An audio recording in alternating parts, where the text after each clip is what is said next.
happy birthday, dalaga ng bunso ko, pero parang baby pa din. Alam ko, busy ka ngayong week na to kasi finals nyo na. Sana huwag mong kalimutan na kumain.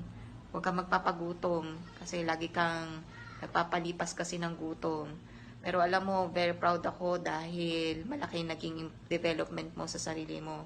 Nag-improve yung pag-aaral mo. Naging mas malapit ka sa Diyos. Saka kaya mo na mag-aral kahit wala ako. Gusto ko sana mag-enjoy ka ngayong birthday mo. Huwag ka munang magbo-boyfriend lang kasi alam ko hindi mo pa kaya. Kapag ka may kailangan ka, nandito lang ako. Tawagan mo lang ako kasi alam ko hindi na tayo nakikita. Enjoy mo lang tong araw na to. Happy birthday ulit, Kate. Love you.